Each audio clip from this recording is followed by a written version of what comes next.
So hello guys के छ सबैजना सन्चै हुनुहुन्छ होला गाइज म पनि एकदमै सन्चै छु। सो आजको चाहिँ ब्लग चाहिँ हाम्रो चाहिँ केही होइन त्यही हो कन्टेन्ट नपाएर अलिक तनाव थियो अनि सो घरको कुनै काम गरौँ भनेर जस्तो हेराइदिएको। सो आज चाहिँ हेर्न सक्नुहुन्छ यो चाहिँ हाम्रो यो काम। सो हेर्न सक्नुहुन्छ यो चाहिँ सफा गर्नेवाला छु म एकछिनमा। यो ढोका छ यसको अलि पेन्ट सेन्ट लाउनु छ यसमा अनि सफा गरेर पुरा अनि लाउनेवाला छु यसमा पेन्ट अहिले तपाईँहरूलाई हेराउनेछु। सो अहिले ढोकाको काम चाहिँ अहिले खेलमा गर्नेवाला छु अनि चाहिँ अहिले खेतको पनि काम छ हेर्न सक्नुहुन्छ। यो चाहिँ हाम्रो भाषामा भन्छन् यसलाई खरी अनि यसलाई अलि धुलो बनाएर अनि खेतमा छर्छन्। सो यसलाई म धुलो बनाउँछु अनि खेतमा जानेवाला छु। दुईवटा कुरा छ हेर्न सक्नुहुन्छ यहाँ रहेछ अनि अब धुलो बनाउनेवाला छु। सो हेर्न सक्नुहुन्छ यो चाहिँ हाम्रो खरी हो। यो सबै यो कुहिया जाँदैछ यसमा फङ्गस लागिरहेको छ बिस्तारै अब यसलाई सबै धुलो बनाएर खेतमा छर्ने हो। हजुरहरू हेर्न सक्नुहुन्छ यो चाहिँ म यतिसम्म गरिसकेको छु अरू गर्नु बाँकी छ। कस्तो थकाइ लाग्यो झन् त लाइन पनि रहेनछ घरमा सबै घरमा फोहोर भइसकेछ। सो अहिले यो सबै धुलो बनाएर अहिले बोरामा कस्छु अनि फेरि लिएर जान्छु खेततिर अनि त्यही राखिदिन्छु। हेर्न सक्नुहुन्छ यो चाहिँ प्याक गरिसकेछु।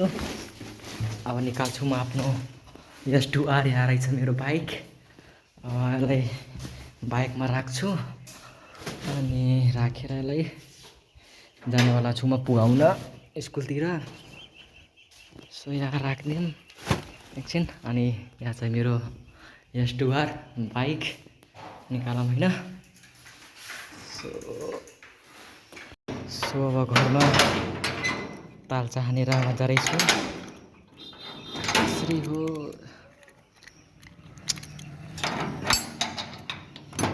तालचा हानेर मलाई गोजीमा राखेर छ्यादे। यो चाहिँ मेरो बाइकमा यस्तो यो चाहिँ 2.5 लाखको ढोका हो है। यो चाहिँ 2.5 लाखको ढोका लगाएर चल्दिएको घरलाई बाई गरेर ल। अब हेर्न सक्नुहुन्छ यो चाहिँ मेरो S2R। यस्तो चर्को घाम लागिरहेछ तर के गर्ने गाइज जानै पर्छ। हेर्न सक्नुहुन्छ म निस्किसकेको छु। यो हेर्नु हाम्रो गाउँको चाहिँ यो पुल रहेछ पानी आएछ अलिअलि बाढीहरू। कस्तो चर्को घाम।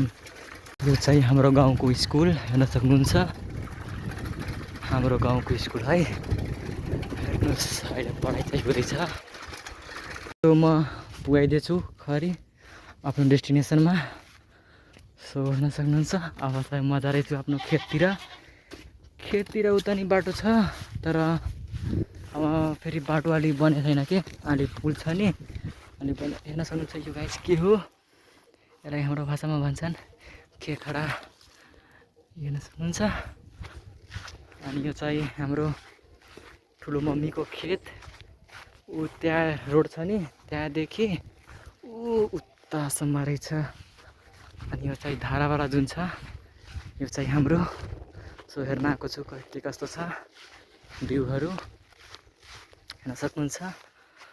उता रहेछ रोड म तपाईँहरू हेराउने छु अलि अगाडि गएपछि। सो हेर्न सक्नुहुन्छ यो चाहिँ रहेछ खेत अनि ऊ रहेछ रोड अनि यहाँदेखि अरू त्यहाँसम्म मात्रै खेत रहेछ। सो हेर्न सक्नुहुन्छ यहाँ चाहिँ हाम्रो धारा रहेछ होइन।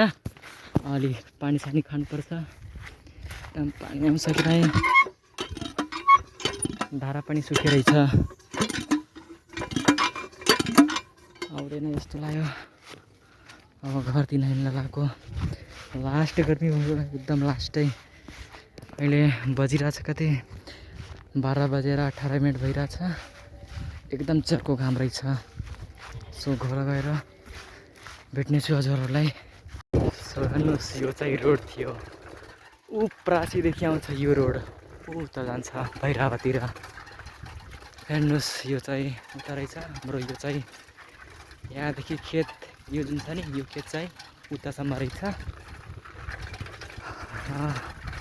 अब घरतिर हिँड्न लाग्यो गर्मी भएर तनाव। सो म घर आइपुगेछु बल्ल तल्ल। गर्मी लागेर तनाव हेर्न सक्नुहुन्छ। सो गाइज हेर्न सक्नुहुन्छ अझै पानी परिरहेछ। म भर्खर सुतेर उठिरहेको छु अनि हेरिरहेको छु त पानी परिरहेछ, पुरा पानी परिरहेछ। हेर्न सक्नुहुन्छ पानी पनि सकिएर घाम पनि गरिदिएको छ अनि यो ढोकालाई चाहिँ छोडाउन बाँकी थियो यो मुर्जाहरू अनि मम्मीले खोइ कहाँ राखिदिनु भएछ यसको छोडाउने। सो आज त गर्न सकिन्न, भोलि भरू गरौँला। सो ब्लग चाहिँ कस्तो लाग्यो हजुरहरू भनिदिनु होला। ल त बाई बाई।